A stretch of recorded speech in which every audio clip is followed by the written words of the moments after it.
السلام عليكم ورحمة الله وبركاته. الحمد لله على كل حال، حمدا يوافي نعمه ويكافئ مزيده. يا ربنا لك الحمد كما ينبغي لجلال وجهك وعظيم سلطانك. سبحانك لا نحصي ثناء عليك أنت كما أثنيت على نفسك. وأشهد أن لا إله إلا الله وحده لا شريك له، وأشهد أن سيدنا محمدا عبده ورسوله وحبيبه وخليله الهادي إلى صراط مستقيم. أما بعد kumshukuru Allah subhanahu wa ta'ala na kumtakia rehma bwana mtume Muhammad sallallahu alayhi wasallam, yapasa kusema alhamdulillah. Ndugu yangu Muislam, tunakumbushana kama alivyosema Allah subhanahu wa ta'ala wadhakkir fa inna dhikra tanfa'ul mu'minin. Kumbusha, hakika kumbusho utanufaisha waumini. Kwa hiyo leo ndugu yangu Muislam, tutakumbusha katika jambo la kuzuia nafsi kuepukana na matamanio ya kidunia, mambo ya maasi. Ndugu yangu Muislam, wewe mwanadamu, wewe Muislam, jua na kutambua kwamba una maadui wawili, shaitani na nafsi yako.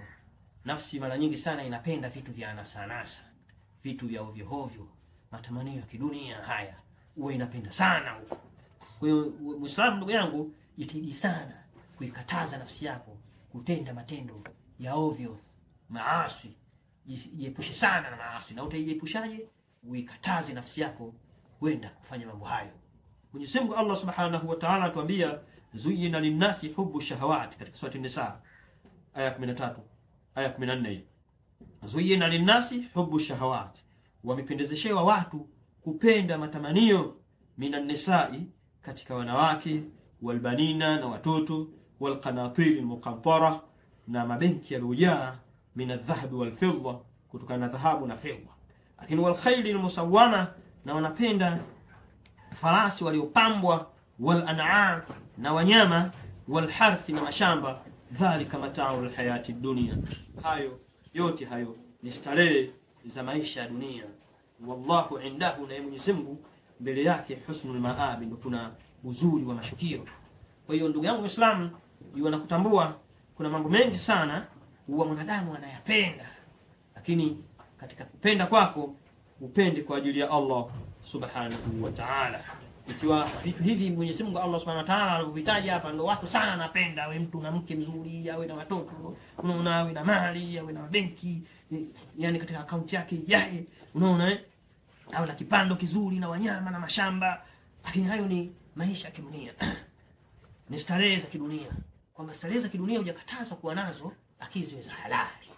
Unaona, wewe na mke, huyo mke utulie kwa mke huyo, mke awe mwema. Unaona, uwe na watoto watoto wako si sababu wewe ya kukupoteza au sababu wewe ya kuingia motoni siku ya kiyama. Kwa watoto hujawalea vizuri, watoto hawana uadilifu, kwa hiyo hujawaelekeza katika masuala ya kidini. Kwa hiyo hayo yote ni mataul hayati dunia, ni starehe za kidunia. Kwa hiyo Muislamu, ukiona miliki vitu hivi vyote, jitahidi sana vikupeleke peponi. Hivi vitu vitakupeleka vipi peponi? Kwa kujipinda kwa ibada, ukiwa na mali wewe mtu akutoa, unaona, vitu vyako wewe mtu mwenye kusaidia watu. Kwa hiyo ndugu yangu Muislamu, nafsi ni kitu ambacho kwamba kina mshawishi mtu kufanya mambo ya maasi, na ukifanya maasi unawekwa nukta katika nini? Katika moyo wako. Zile nukta zikazidi na nukta nyeusi, mwisho wa siku moyo unakuwa unaharibika, unakuwa kaswatul qulubi. Ndio yule shekhe alotunga kitabu cha Zubadi akatuambia fakum minal imani fi mazidi, kuwa mwenye kuzidisha imani yako. Fakum minal imani fi mazidi, kuwa mwenye kuzidisha imani yako.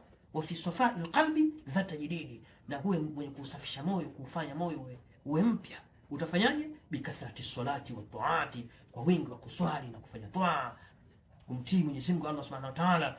Wa tarku mali nafsi min shahawati, na kuacha matamanio ya nafsi. Fashahawatu nafsu ma'a dhunubi, matamanio ya nafsi yapo pamoja na madhambi. Mujibatani qaswatul qulubi, hayo ulazimisha moyo kuwa mgumu. Moyo kisha kuwa mgumu, wewe unaweza ukasema lolote, ukafanya chochote. Unaona, unatafikra ya kufikiri kwamba kuna Allah Subhanahu wa Ta'ala kakataza hili, na unajua kwamba hili ni haramu. Kwa hiyo nitikana Muislamu uikataze nafsi yako kuepukana na matamanio. matamanio mbalimbali ya kidunia. Yule mwenye Burda, Sheikh alitunga kitabu cha Burda, akasema nafsi kama mtoto mdogo. An-nafsu katifli in tuhmilhu ala hubbi ar-radha'i wa in taftimhu yanfadhi. Nafsi kama mtoto mdogo. Ukimlea mtoto mdogo juu kupenda kunyonya, atakuwa ananyonya mpaka ukubwani, lakini ukimwachisha anaacha. Na nafsi vile vile, ukilazimisha kufanya mambo ya kheri utafanya, ukizoesha kufanya mambo ya kheri utafanya, ukizoesha katika masuala ya ibada za fardhi na sunna, asubuhi na jioni ukawa unatekeleza, nafsi itakuwa itakutii, utakuwa unafanya. Utakuwa kimfano kama ulikuwa ufungi somo za sunna, itakuwa uielekeze nafsi yako huko. Ikawa wewe unalala uamke usiku kumuomba Allah subhanahu wa ta'ala, kuswali swala za usiku tahajjud, akilazimisha nafsi yako. Hata kama unaona baridi, unaona nini, wakati mwingine nakwambia bwana umeshoka, pumzika bwana, unaona, lakini wewe lazimisha wakati inakwambia hivyo, ndio wakati huo kuamka. Amka, ikataze nafsi yako, tia udhu wako, mwelekee Allah subhanahu wa ta'ala. Kwa hiyo tujitahidi sana kujiepusha na matamanio ya nafsi, na tuielekeze nafsi zetu katika mambo ambayo kwamba Allah subhanahu wa ta'ala, na tutapata kufaulu duniani na akhera. Wassalamu alaykum wa rahmatullahi wa barakatuh.